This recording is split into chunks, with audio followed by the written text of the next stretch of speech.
Є люди, котрі вшиткою своє життя змагаються щось узнавати нове і удосконалювати свій талант.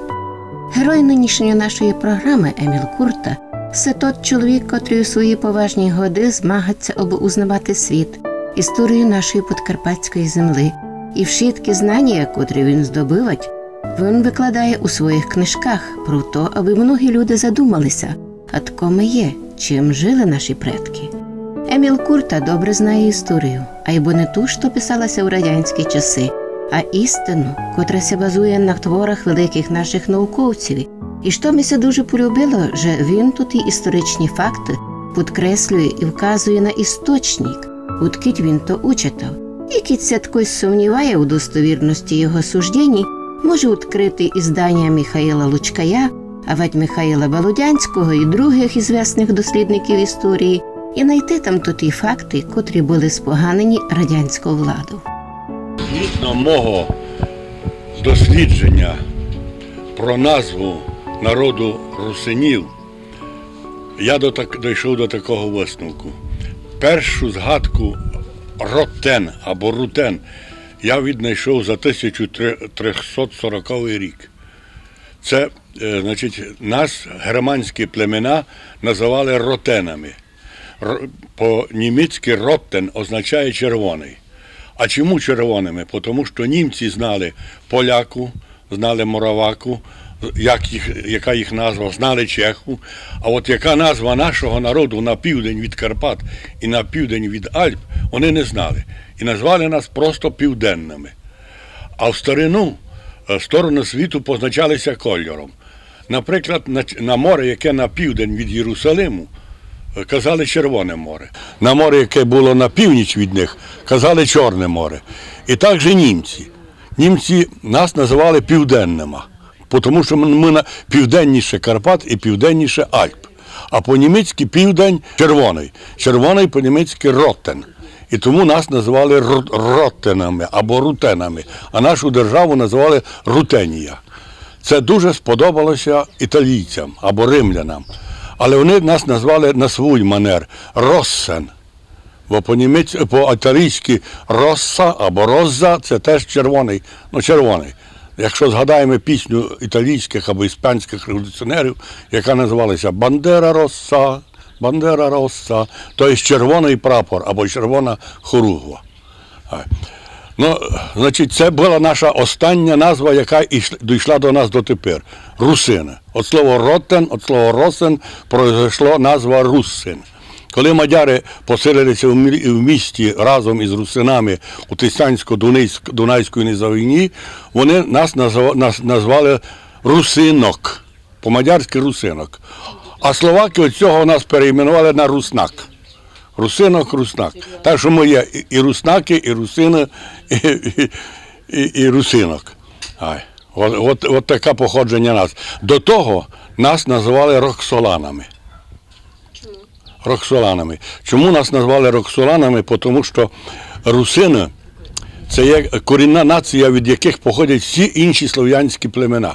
Коли русини почали розколюватися, одні пішли на південь, стали хорватами, другі стали там сербами, треті стали мораваками, четверті подолянами. Значить, вони розколювалися. Вони стали розколені. А премудрі греки спотворили назву розколені і назвали нас Роксолана. Розумієте? От слово розколені. І так, якщо хто дивився кіно там про Роксолану, то це ж не ім'я дівчини, не ім'я жіноче, не власне ім'я, а це ім'я народу. Роксолана, тобто русинка, інакше говорити. Ще до того, якби ми називалися роксоланами, нас називали язиками. А премудрі греки теж спотворили, назвали нас язиги. І так записали нас в історію – язиги. У їхніх церковних літургійних піснях навіть є звернення до язигів, які їм дуже шкодили у війні, де співаються так: «Уразумійте, язиці, і покаяйтеся, яко з нами Бог». До речі, ця пісня звучить в наших храмах і дотепер.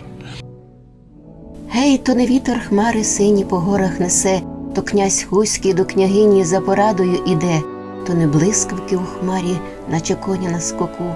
Князь з княгинею у парі ведуть бесіду таку. Сьогодні рано з-позаранку, навіть сонце не зайшло, у ті двері, що на ганку, хлопів 4 зайшло.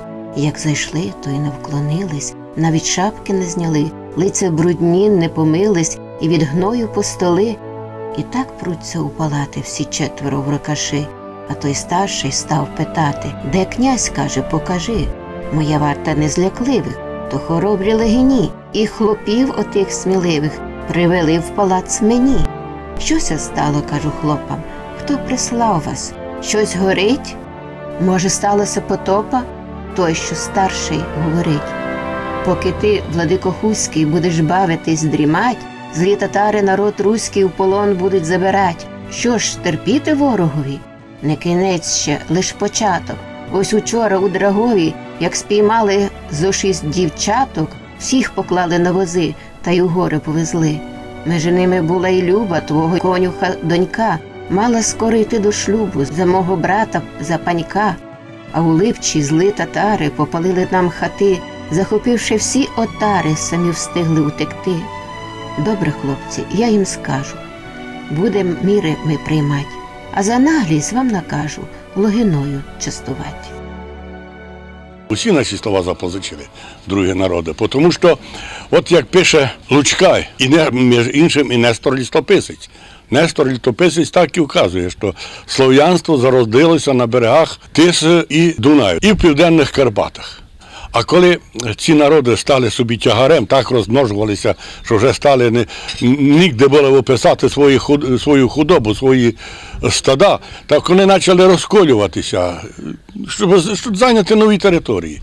От одне плем'я людей, яке жило у високогір'ї Карпат, яке називається Бескіда, вимандрувало на південь Європи і на Балканах заснувало державу Боснія. Тому цей народ називався Беси, або Бешени, або Бесени. На Закарпатті до цього часу збереглися прізвища Бешені, Бесени, Бесармені. Розумієте? Це тому, що це плем'я боснійців, воно якраз колись проживало на високогір'ї Карпат, на Бескіда, то тепер все називає, та й туди се називали Бескидом. Друге плем'я русинів, яке проживало на низинних горбах, на нижчих горбах, називалося Горбати. Чому? Тому що наші люди кажуть на низькі гори горби. А ну тепер є така співанка: «Маю хату на горбочку, а в ній файну фраєрочку». Це плем'я називалося Горбати. Вони теж, коли вже дуже много їх це розстріло, вони перейшли і знайшли собі нову батьківщину Адріатичного моря, або Ядранського, як тепер кажуть. Премудрі греки і тут втрутилися і спотворили назву Горбати на Горвати. А москалі кажуть Хорвати. Біда в тому, що у москалю не є букви Г. Розумієте? Вони не кажуть Гельсінкі, а Хельсінкі. А й теж так на Горвату кажуть Хорвати. А це люди, які жили на південних схилах Карпат. Жизнь Еміла Курта була нелегко, а й бо про він сохранив чувство юмора, доброту в своєму серці і не шкодуючи дарить їх людям. Ну, в наших селах є дуже багато прізвищ, які мають сербське коріння. Або серби од нас, або одне. Наприклад, у нас є прізвище Данканич, Довганич, Луханич, на Ич, Когутич, Калинич, Малинич, Попович. А є також немало прізвищ, які мають турецьке начало. Наприклад, моє прізвище Курта означає вовк на турецькій мові. Є Чичак прізвище, є Чумиля. Що означає? Ну, не знаю, Чумеля, я знав, що і тепер у кримських татар є Джумель, або Чаміль, або Шаміль, оце як Чамілів, як його. Є Газій, Хопей, Гардобей. Це в основному турецьке прізвища. Ну, а такі місцеві прізвища русинські є Решетар, у нас Ситар, от слово решето, сито. Це вказує Ковач, наприклад, на народ занять людей. Еміл Курт в'єдно свою жену Іринку прожили много років, майже 50, виростили 2 красних синів. Уже Бог їм дав 3 внуків і 1 правнука. Його вабила історія і поезія, а її тягло творити прекрасне своїми руками. Позирайте ли м'яко на красно ушивать шовком. А кібісти попробували, який смачний шовдур вона знає зварити, а приріхтувати сирну паску, от котрої не може рот закрити, бо хочеться побільше з'їсти. Ну, та то файно. Деколи частована Ірина маленько побурчить уж Емілко тратить кровні гривні на іздання книжок. Але коли видить уж, як люди се інтересують його творчістю, то мало її подає і позволять йому ще одну книжку удати. Я недавно зустрічався у санаторії «Сонячне Закарпаття» з одним відпочиваючим із Чернігівщини. Він колись від мене купив мою книжку, яка називається «Історія прарусинського буття». І прийшов до мене та каже: слухайте, я теж русин. Я читав вашу версію, від чого проходить слово русин. От слово червоний, роза або роса. А я, каже, дійшов іншого, другого висновку. Кажу, та якого, Боже? Каже, колись по низов'ях Ніла жило одно плем'я, яке разуче відрізнялося від других тих африканців.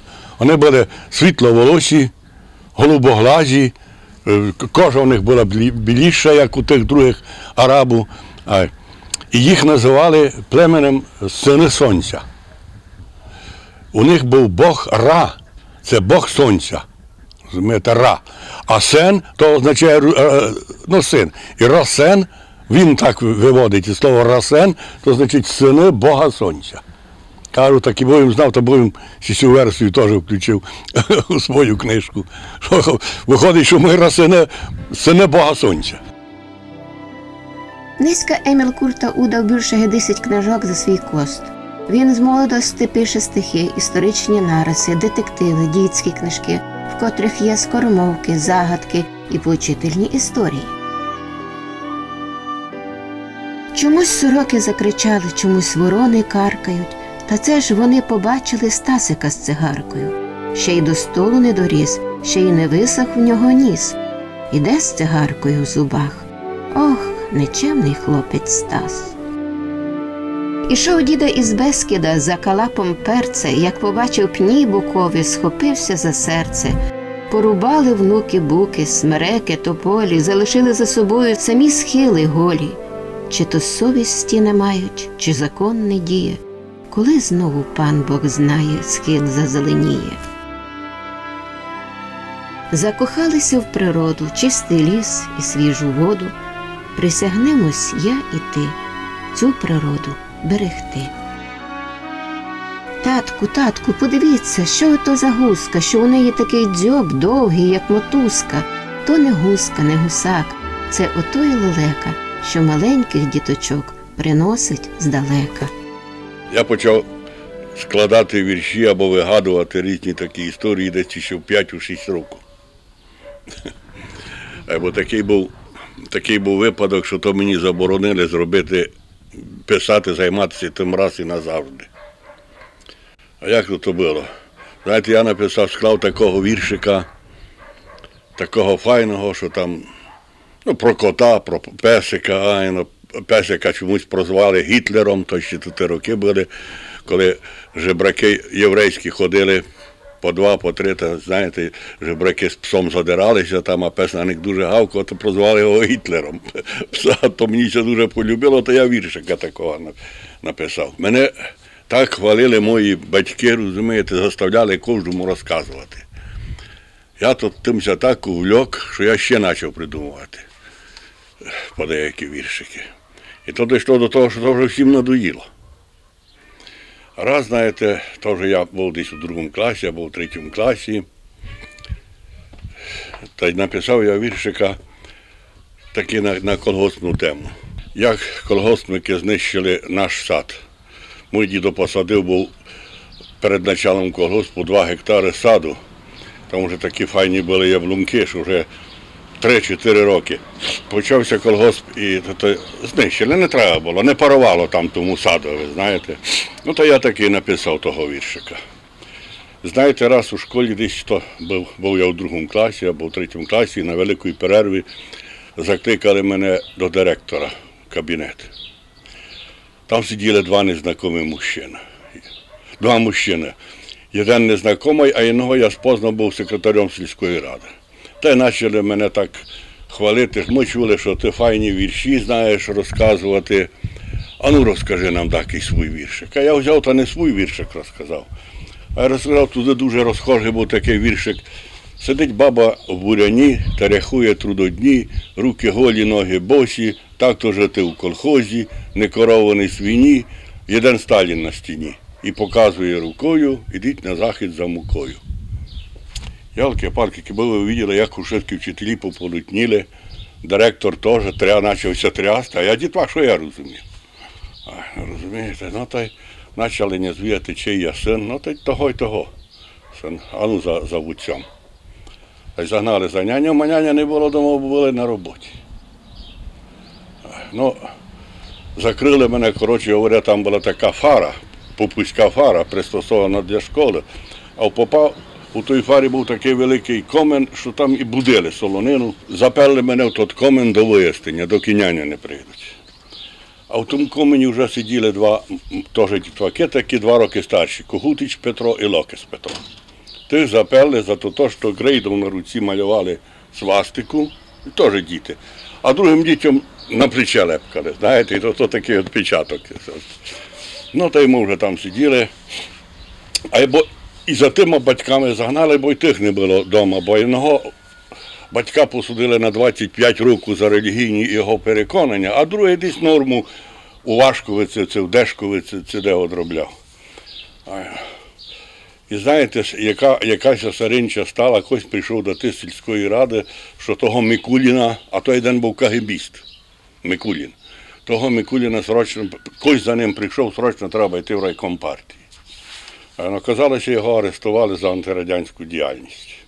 І то мене спасло. Все ж таки няня визвали, директор школи визвав, та й повів йому, каже, Юра, як не хочете мати неприємність, то займіться вашим сином, бо дурні такі вірші не писав, як він тут розказував. Хоча то я не свій вірш розказав. Мене няня так набили ремінням, що мені на вечір аж поприлипало, попротинали ми кожу, знаєте, що аж сорочення прилипло було, приросло до того. І запретили раз і навсегда писати, щось думати, складувати. Та я на якийсь час то перестав писати. Або то вже, як я заразив ту бацилу, знаєте, то вже важко було. Та я писав, частину палив, а частину десь затратило, так що я аж недавно знайшов. Коротше говоря, десь вже в 60-х роках у мене назбиралося на 1000 сторінок таких різних. Фейлетону, віршу, розказу. Рік 1945-50 для червонівців, як і для всіх закарпатців, був надзвичайно важким. Народ, що тисячоліттями жив за принципами християнської моралі, не був навчений ані красти, ані сачкувати, ані філонити, ані туфту гнати. Вони навіть не розуміли значення вище наведених слів. Перші роки колективізації селяни йшли на роботу до схід сонця, а поверталися з поля, коли зійшла перша зірниця. Бо так були навчені тисячоліттями. Не осудіть мене, що, забігаючи наперед, дозволю собі зауважити, що радянська влада за кілька десятиліть спромоглася таки виховати нову спільноту, а саме радянську людину. Спільноту, в якій було немало крадіїв, сочків, філонів та тих, що туфту ганили. Сочок – це той, що на роботу сочкує, тобто тиняється без діла, аби тільки начальство не бачило. Йому навіть розмір заробітку не був цікавий, йому аби нічого не робити. Філон теж не рвав лямки на роботі, але він завжди старався бути на виду начальства. Він старався показати вид, що працює. В присутності начальства закликав до роботи інших, котрих навіть дозволяв собі критикувати. Розмір заробітної плати та винагороди для нього був понад усе. Була ще категорія працьовитих людей, котрі скоро зрозуміли радянську систему, при якій хоч працюй, хоч не працюй, а все рівно нічого не одержиш. Було свято лісника, і на свято лісника запросили письменнику закарпатських. Там був Кирикеш Юрій Васильович, Вовчок Василь, і ще котрісь там були. А я ніде нікому не говорив, що я щось мав написано таке. Я думав собі, Кирикеш це із сусіднього села родом, із Лучок, та сімуся похвалю. Та й повів йому.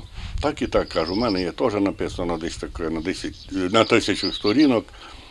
Цього не було проглянути. Він, знаєте, взяв записну книжку, повзарав, коли дежурить там у спілці письменників, та й каже, принеси. Та я поніс, коли він дежурив, каже, знаєш, що це треба досить довго мені перечитати, повзарати. Через 3 тижні, опять повзарав там десь у графік, через 3 тижні я буду чергувати, каже, та прийдеш. Я за то йому вийшов, коли через 3 тижні я прийшов, а вони там 3 сиділи. Мейгеш Юрій Васильович, голова спілки письменників, Вовчок Василь. А Мейгеш був моїм класним керівником, коли я ходив в школу. Я й не думав, що чоловік мене через стільки років, більше як 20 років, що він мене спознає. Каже, Емельку, такого, як ти, тяжко забити.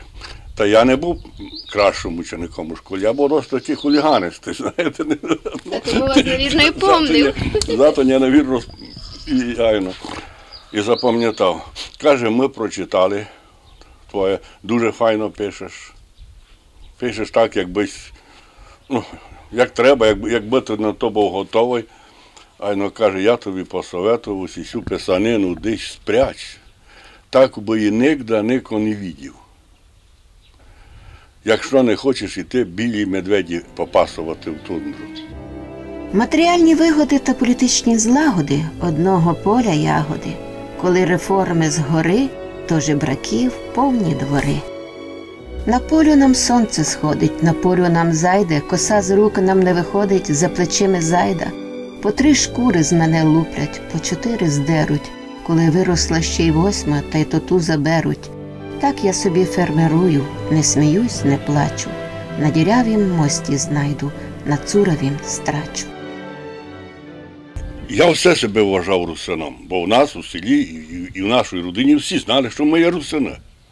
Ми навіть наше село було православного віровизнання і при чехах, і при мадярах, не тільки вже коли радянська влада, правда, ми були сербського підпорядкування, або як тут, я не знав казати. Ну, та я знав, що я русин, але я до того такий, був не досить байдужий.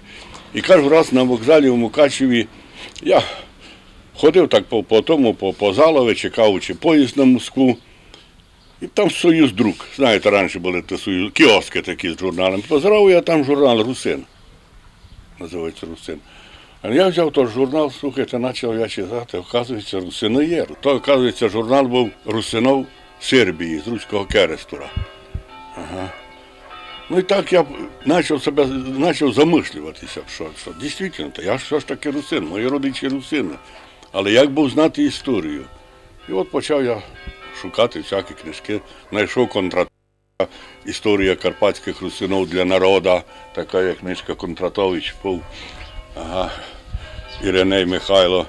Потім, тепер вже недавно Лучкая вийшло, а до того іще Грушевського книжки були. Грушевського, бо треба читати, знаєте, там більше цікавого є у примітках. От часто ми читаємо основний текст, а на примітки не звертаємо уваги. А там у примітках тільки много цікавого я знайшов про русину. Наприклад, таке, що у 1200-х роках, ще до нашествия татаро-монгол, у Криму проживала велика русинська діаспора. Там проживали русини. Основне населення були там греки, вірмени, татари і русини.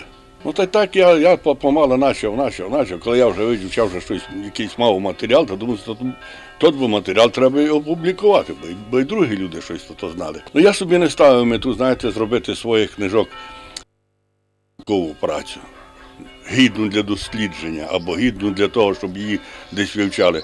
Просто я із метою популяризації. Аби люди доступно читали, наскільки то мені це вдало, бо я не спеціаліст у лісному господарстві, а у журналістиці то просто моє покликання таке.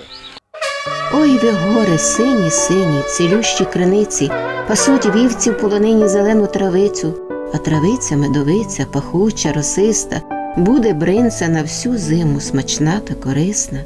Бринза буде, вурда буде і жентиця, поки в горах рости буде трава, медовиця.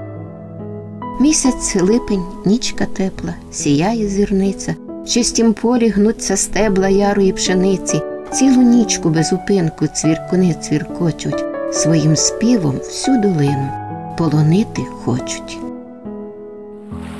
Струмок жвучить, униз біжить, вода паде з каменю на камінь, щоб там внизу, коли дійде, розлитися ріками. В ріках вода, як та сльоза, прозора та чиста, а в тій воді форель пливе золотим намистом. Так було, знаєте, що кожні 3-5 років татаро-монголи нападали на Закарпаття, сюди, на Мадярщину. І це вже нашим людям досить надоїло. Пряталися, доки прятали, а потім мій дід організував ополчення народне, і тут у нас на окраїні села Червіньова, розумієте, то було 1717 року, розбили татаро-монголи. Ну, то вже татари були, то вже не були, то кримські татари фактично були. Так їх розбили, що після 1717 року татари ані раз більше не йшли на Закарпаття. Тут була така досить велика битва. Після тої битви у нас тут тече річка Стара. Ви маєте знати, Колознячева вона перетинає трасу. І от у межах села Червіньова її називають Мертвицька. А Мертвицька її тому називають, що там, коли побили татару, так кажуть, уж 3 дні ще татарські трупи, мертвиці, плавали по ріці, доки їх не знесло в Латорицю, а Латориця десь аж туди в Бодровці, в Тису їх понесли. Турція постійно робила експансію, знаєте, їм хотілося зайняти Центральну Європу, Західну Європу, а австрійський уряд не дуже міг протистояти.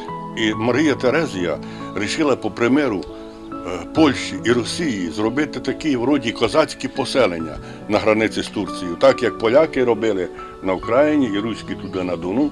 Пробували швабу, з того не вийшло ніч. Пробували французу там заселяти, з того не вийшло ніч. А потім здогадали, що як русини побили татару тут на Подкарпатській Русі. І от вирішили, що добрі би переселити на Балкани русину. Русини б, може, зупинили турку.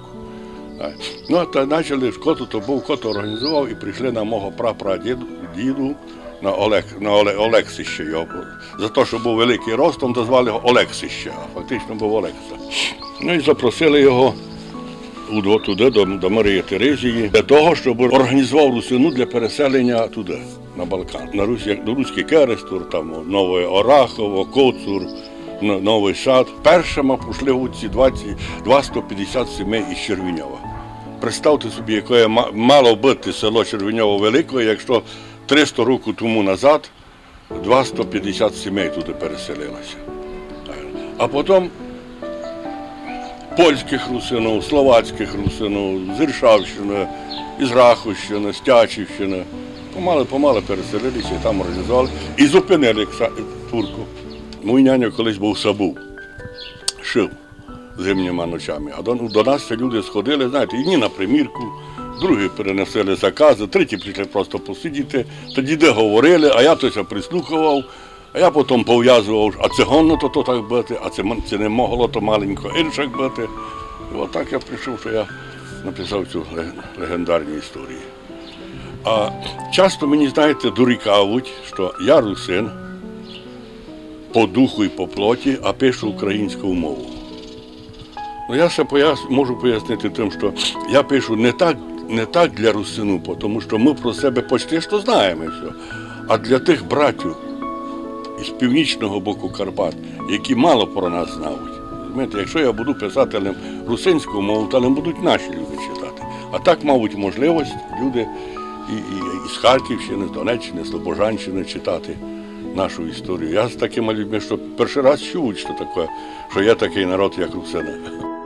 Жизнь Еміла Курти інтересна, і коли він має можливість зустрітися зі своїми добрими покровителями його творчості, такими як Надією Корпош і Сергієм Савчуком, котрі деколи є і спонсором його іздані, то вони не можуть це наговорити. Їм усе є про що поприказувати, порадитися. Богу дякувати, що є на нашій подкарпатській землі такі люди, котрі у тяжкий час про нашу Україну інтересуються іскусством, літературою та історією. І на їм усьому Господь подержить соктаж.